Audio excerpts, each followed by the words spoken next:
या देवी सर्वभूतेषु मां कूष्माण्डारूपेण संस्थिता नमस्तस्यै नमस्तस्यै नमस्तस्यै नमो नमः। जय माता दी। प्रिय भक्तों, आज चैत्र मास के नवरात्रों का चौथा दिन है और यह देवी दुर्गा के स्वरूप मां कूष्माण्डा को समर्पित है। मां कूष्माण्डा का प्रिय रंग हरा है, इसलिए इस दिन हरे रंग के वस्त्र धारण करने की विशेष महत्वता है। मां कूष्माण्डा को कद्दू की मिठाई का भोग अर्थात पेठे की मिठाई का भोग अर्पित करना चाहिए। तो प्रिय भक्तों, आइए शुरू करते हैं मां कूष्माण्डा देवी की कथा महिमा। पौराणिक कथा के अनुसार जब सृष्टि नहीं थी, चारों तरफ केवल अंधकार ही अंधकार था, तब मां कूष्माण्डा ने अपनी मंद मंद मुस्कान से ब्रह्मांड की रचना की थी। इसलिए इन्हें सृष्टि की आदि शक्ति भी कहा जाता है। मां कूष्माण्डा की 8 भुजाएं हैं। मां की सवारी शेर है। जब चारों तरफ केवल अंधकार था, तब एक छोटे से ऊर्जा के गोले ने जन्म लिया। ऊर्जा का गोला दिखते ही दिखते चारों ओर प्रकाशित होने लगा। फिर उस गोले ने नारी का एक रूप लिया। वह नारी आदि स्वरूपा आदि शक्ति कूष्माण्डा माँ है। माँ कूष्माण्डा ही ब्रह्मांड की रचिता हैं। देवी कूष्माण्डा का वास सूर्य मंडल के भीतरी लोक में है। सूर्य लोक में रहने की शक्ति माँ कूष्माण्डा में ही है, इसलिए इनका तेज और कांति सूर्य के समान है। ब्रह्मांड के सभी जीवों में इनका ही तेज व्याप्त है। इस प्रकार मां कूष्माण्डा सभी प्राणियों को ऊर्जा प्रदान करती हैं। तत्पश्चात मां कूष्माण्डा ने 3 प्राणियों की रचना की थी। वे सभी देवियां थीं। अपनी बाईं आंख से महाकाली को उत्पन्न किया। अपने मस्तिष्क की आंख से उन्होंने मां लक्ष्मी को अवतरित किया और अपनी दाईं आंख से एक दयालु और मुस्कुराते स्वरूप को अवतरित किया, जिसका नाम उन्होंने देवी सरस्वती रखा। नवरात्र के चौथे दिन शुद्ध बुद्धि और पवित्र मन से मां कूष्माण्डा की पूजा आराधना करनी चाहिए, जिससे सभी रोग नष्ट हो जाते हैं। मां कूष्माण्डा का पूजा मंत्र है ओम देवी कूष्माण्डाय नमः। प्रिय भक्तों, अब हम चैत्र मास में सुने जाने वाले अति लाभकारी दुर्गा सप्तशती के चौथे अध्याय की कथा का श्रवण करेंगे। आप सभी इस कथा को पूर्ण अवश्य सुनिएगा। सप्तशती के चौथे अध्याय की कथा में इंद्रादि देवताओं द्वारा की गई देवी की स्तुति का वर्णन है। महर्षि मेधा बोले, देवी ने जब पराक्रमी दुरात्मा महिषासुर को मार गिराया और असुरों की सेना को मार दिया, तब इंद्रादि समस्त देवता अपने सिर तथा शरीर को झुकाकर भगवती की स्तुति करने लगे। जिस देवी ने अपनी शक्ति से यह जगत व्याप्त किया है और जो संपूर्ण देवताओं तथा महर्षियों की पूजनी है, उस अंबिका को हम भक्ति पूर्वक प्रणाम करते हैं। वह हम सबका कल्याण करे। जिस अतुल प्रभाव और बल का वर्णन भगवान विष्णु, शंकर और ब्रह्मा जी भी नहीं कर सके, वही चंडिका देवी इस संपूर्ण जगत का पालन करे और अशुभ भय का नाश करे। पुण्यात्माओं के घरों में तुम स्वयं लक्ष्मी रूप हो और पापियों के घरों में तुम अलक्ष्मी रूप हो और सतकुल में उत्पन्न होने वालों के लिए तुम लज्जा रूप होकर उनके घरों में निवास करती हो। हम दुर्गा भगवती को नमस्कार करते हैं। हे देवी, इस विश्व का पालन करो। हे देवी, हम तुम्हारे अचिंत्य रूप का किस प्रकार वर्णन करें। असुरों का नाश करने वाले भारी पराक्रम तथा समस्त देवताओं और दैत्यों के विषय में जो तुम्हारे पवित्र चरित्र हैं, उनका हम किस प्रकार वर्णन करें। हे देवी, त्रिगुणात्मिका होने पर भी तुम संपूर्ण जगत की उत्पत्ति का कारण हो। हे देवी, भगवान विष्णु, शंकर आदि किसी भी देवता ने तुम्हारा पार नहीं पाया। तुम सबकी आश्रय हो। यह संपूर्ण जगत तुम्हारा ही अंश रूप है, क्योंकि तुम सबकी आदिभूत प्रकृति हो। हे देवी, तुम्हारे जिस नाम के उच्चारण से संपूर्ण यज्ञों में सब देवता तृप्ति लाभ प्राप्त करते हैं, वह स्वाहा तुम ही हो। इसके अतिरिक्त तुम पितरों की तृप्ति का कारण हो, इसलिए सब आपको स्वधा कहते हैं। हे देवी, वह विद्या जो मोक्ष को देने वाली है, जो अचिंत्य महाज्ञान स्वरूपा है, तत्वों के सार को वश में करने वाले, संपूर्ण दोषों को दूर करने वाले, मोक्ष की इच्छा वाले मुनिजन जिसका अभ्यास करते हैं, वह तुम ही हो। तुम वाणी रूप हो और दोष रहित ऋग तथा यजुर्वेदों की एवं उद्गीत और सुंदर पदों के पाठ वाले सामवेद की आश्रय रूप आप ही हो। इस विश्व की उत्पत्ति एवं पालन के लिए तुम वार्ता के रूप में प्रकट हुई हो और तुम संपूर्ण संसार की पीड़ा हरने वाली हो। हे देवी, जिससे सारे शास्त्रों को जाना जाता है, वह मेधा शक्ति तुम ही हो और दुर्गम भव सागर से पार करने वाली नौका भी तुम ही हो।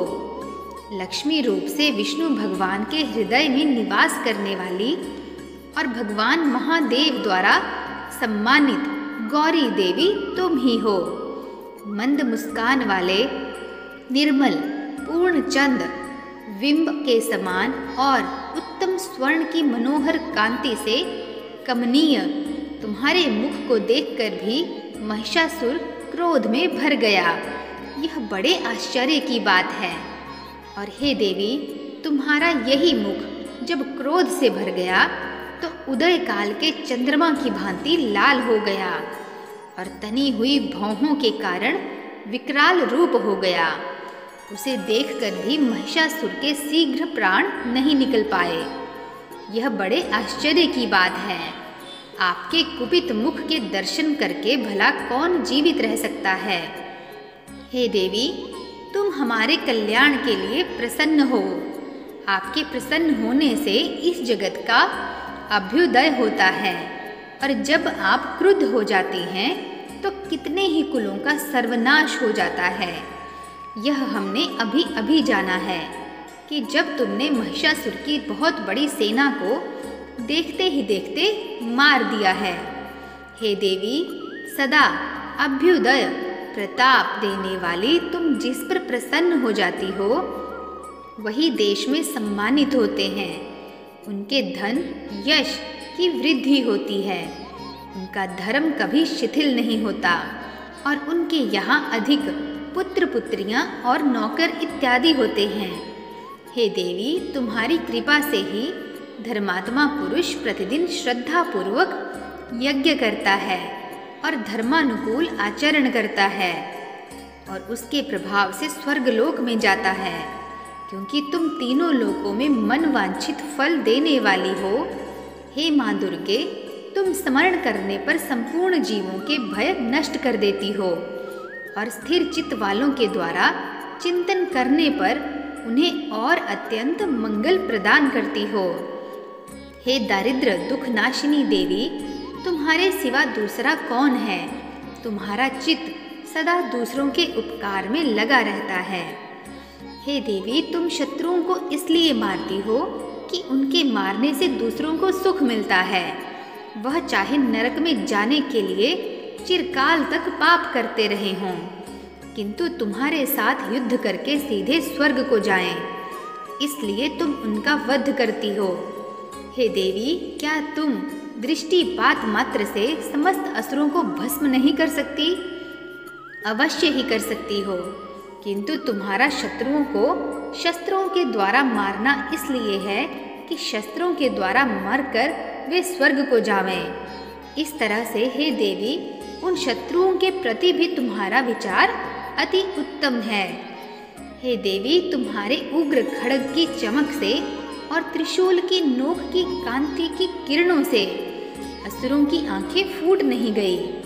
उसका कारण यह था कि वे किरणों से शोभायमान तुम्हारे चंद्रमा के समान आनंद प्रदान करने वाले सुंदर मुख को देख रहे थे। हे देवी, तुम्हारा शील बुरे वृतांत को दूर करने वाला है और सबसे अधिक तुम्हारा रूप है, जो ना तो कभी चिंतन में आ सकता है और ना जिसकी दूसरों से कभी तुलना ही हो सकती है। तुम्हारा बल व पराक्रम शत्रुओं का नाश करने वाला है। इस तरह तुमने शत्रुओं पर भी दया प्रकट की है। हे देवी, तुम्हारे बल की किसके साथ बराबरी की जा सकती है तथा शत्रुओं को भय देने वाला इतना सुंदर रूप भी और किसका है। हृदय में कृपा और युद्ध में निष्ठुरता, यह दोनों बातें तीनों लोकों में केवल तुम ही में देखने में आई हैं। हे माता, युद्ध भूमि में शत्रुओं को मारकर तुमने उन्हें स्वर्ग लोक में पहुंचाया है। इस तरह तीनों लोकों की तुमने रक्षा की है और उन उन्मत्त असुरों से जो हमें भय था उसको भी तुमने दूर किया है। तुमको हमारा बारंबार प्रणाम है। हे देवी, तुम शूल तथा खड्ग से हमारी रक्षा करो तथा घंटे की ध्वनि और धनुष की टंकोर से भी हमारी रक्षा करो। हे चंडिके, आप अपने शूल को घुमाकर पूर्व, पश्चिम, उत्तर तथा दक्षिण दिशा में हमारी रक्षा करो। तीनों लोकों में जो तुम्हारे सौम्य रूप हैं तथा घोर रूप हैं, उनसे हमारी रक्षा करो तथा इस पृथ्वी की रक्षा करो। हे अंबिके, आपके कर पल्लवों में जो खड्ग, शूल और गदा आदि शस्त्र शोभा पा रहे हैं, उनसे हमारी रक्षा करो। महर्षि बोले कि इस प्रकार जब सब देवताओं ने जगत माता भगवती की स्तुति की और नंदवन के पुष्पों तथा गंध अनुलेपों के द्वारा उनका पूजन किया और फिर सबने मिलकर जब सुगंधित व दिव्य धूपों द्वारा उनको सुगंधि निवेदन की, तब देवी ने प्रसन्न होकर कहा, हे देवताओं, तुम सब मुझसे मनोवांछित वर मांगो। देवता बोले, हे भगवती, तुमने हमारा सब कार्य कर दिया है। अब हमारे लिए कुछ भी मांगना बाकी नहीं रहा, क्योंकि तुमने हमारे शत्रु महिषासुर को मार डाला है। हे महेश्वरी, तुम ईश्वर भी यदि हमें कोई वर देना चाहती हो तो बस इतना वर दो कि जब जब हम आपका स्मरण करें तब तब आप हमारी विपत्तियों को हरण करने के लिए हमें दर्शन दिया करें। हे अंबिके, जो कोई भी तुम्हारी स्तुति करे तुम उनको वित्त, समृद्धि और वैभव देने के साथ ही उनके धन और स्त्री आदि संपत्ति को बढ़ाओ और सदा हम पर प्रसन्न रहो। महर्षि बोले, हे राजन, देवताओं ने सब जगत के लिए तथा अपने लिए इस प्रकार प्रश्न किया तो बस तथास्तु कहकर देवी अंतर ध्यान हो गई। हे भूप, जिस प्रकार तीनों लोकों का हित चाहने वाली यह भगवती देवताओं के शरीर से उत्पन्न हुई थी, वह सारा वृतांत मैंने तुमसे कह दिया है और इसके पश्चात दुष्ट असुरों तथा शुंभ निशुंभ का वध करने और सब लोगों की रक्षा करने के लिए जिस प्रकार गौरी देवी के शरीर से उत्पन्न हुई थी, वह सारा वृतांत मैं यथावत आगे वर्णन करूँगा। प्रिय भक्तों, तो आप सब भी प्रेम से बोलिए जय माता दी। आशा करती हूँ कि मेरे द्वारा सुनाई गई यह कथा आपको अत्यंत पसंद आई होगी। यदि आपको यह कथा पसंद आई हो तो चैनल को लाइक, शेयर तथा सब्सक्राइब अवश्य कीजिएगा तथा कमेंट्स में जय माता दी, हर हर महादेव अवश्य लिखिएगा। मिलते हैं नेक्स्ट वीडियो में, तब तक के लिए जय श्री कृष्णा, नमस्कार।